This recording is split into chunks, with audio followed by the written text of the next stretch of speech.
What's going on, guys? This is Riad here again, another multiplayer platform tutorial, and today I have a quick video about adding sounds to the game because that's what the game needs right now. And the method is very simple.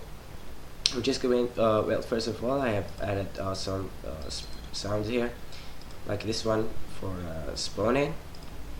Alright, now first of all, the server will send a request or we send a request to the client to play a sound. So what we're going to do, we're going to create a script and let's call it send sound. Alright, now the scripts need well,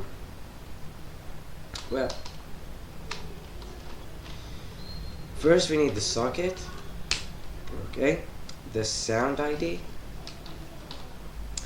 and the X, Y, and Z where to play the sound. So let's actually copy one of those. Well, not this.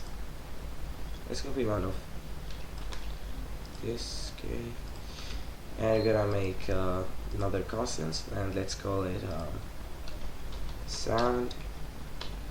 Let's say 10. Yes, yeah. Oh, get it. Let's say 11. Okay, let's change this to sound. Now, as I told you, the first argument is the socket, and the next one's gonna be the sound ID, which is, I believe, is gonna be S60, right? Yeah, so we don't need that.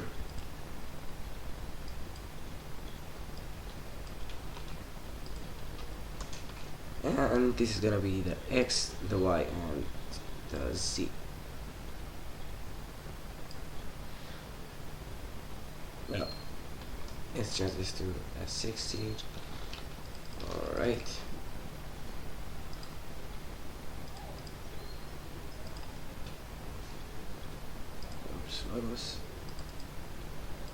Okay, so as I told you, it's gonna be the sound ID, the X, the Y, and the Z. Oops, wrong.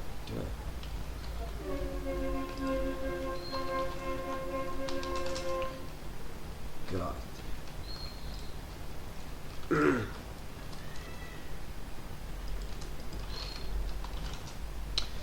Alright, so I'll just show you how to do it with the first sound, and then you can send other sounds your own. But first of all, we need to go back to the client.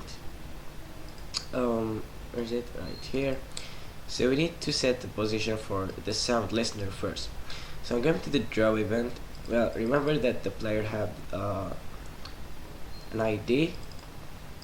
Alright, so I'm going to the draw event, and all I'm going to say excuse me, if my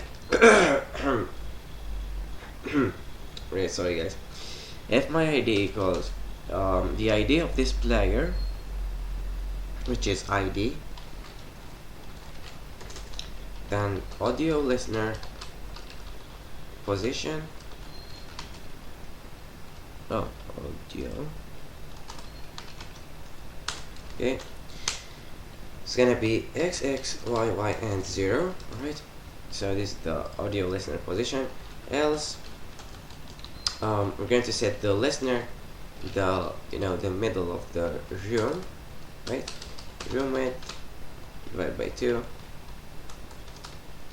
room height divided by 2. Okay.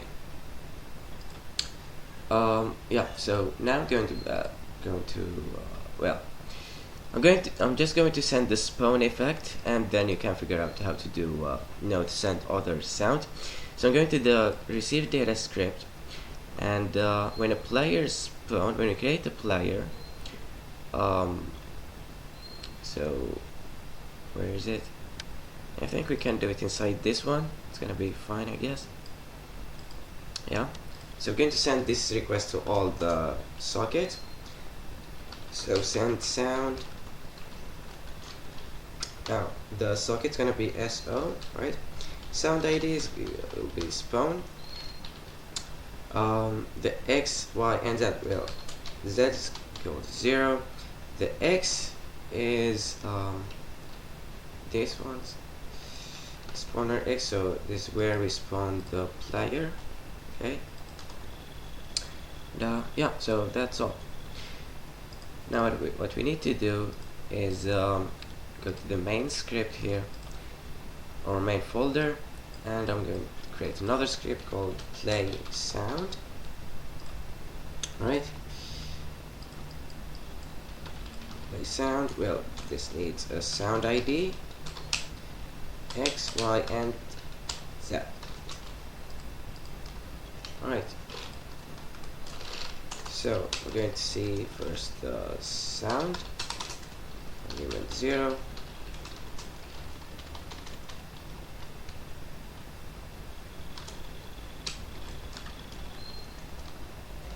Okay, and then what we're going to do here is just call this function audio play at, or audio, what was it, audio play sound at. Alright, so the sound is gonna be well, so it's gonna be sound ID. Right, the X is gonna be argument 1, the Y argument 2, and since it's a 2D platform, the Z is always 0. Now well, let me just see what are those differences there. Clamp, the maximum of distance for vector, flag stuff that's movement, no it's not. Alright, let me just see. Not really sure what are those variables, guys, but I'm just going to paste them here. But of course we need this to be false. This is the loop. Well, let's actually see what will happen now. But first of all, we need to go back to the networking script, and here we're gonna say if buffer ID equals sound, right? Then we're going to get the sound, so our SND equals well, wait a minute, I think we don't need this one because it's always 0, right? So var SND equals buffer read buffer at 16. Okay, for XX equals the same thing here, the Y, yep. So now we're gonna say play sound SND XX Y. Right, so that's pretty much it. Okay, now what I'm going to do, well, first of all, just to let you know, I have added some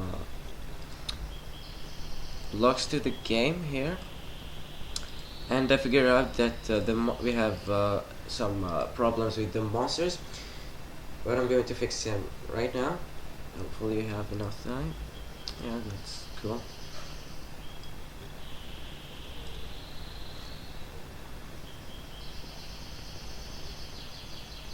Come on.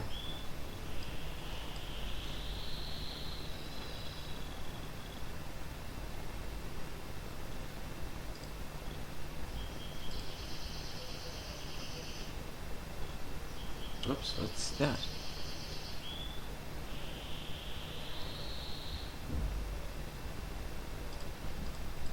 What? Oh. Well, I think we don't need that as well. Oh no, this should be actually 4. Oh yeah. Okay, hopefully everything got fine now.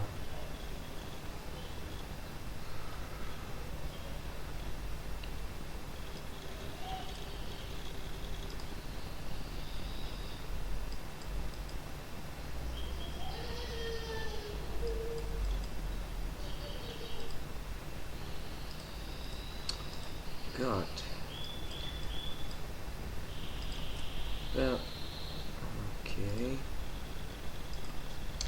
Now I'm going to create a server. I'm going to press R, and yeah. So I'm not sure if you guys heard that, but I will just.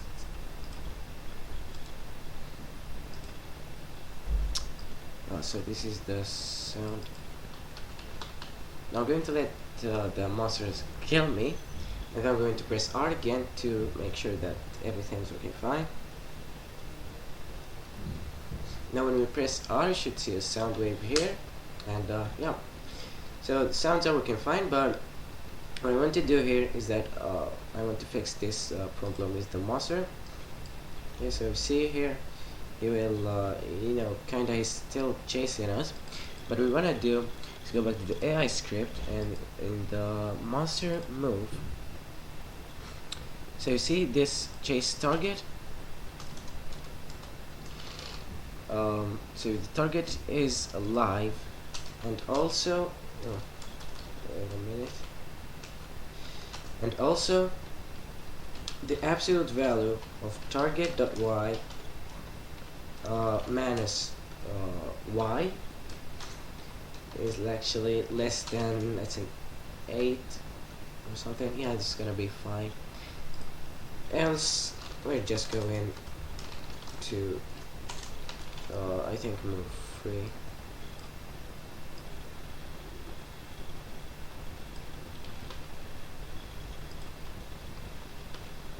Okay, so I'm going to run the game again and see if things are working fine. Now the monster should not actually chase us when we are you know, in different platform, not at the same level. Come on. I know it will take a little bit of time since we have added sound. Come on.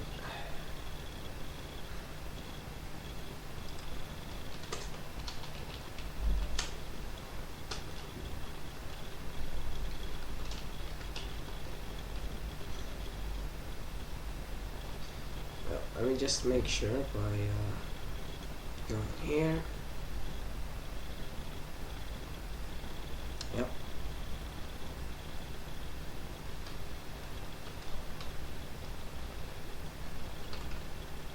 Let me just try to kill him.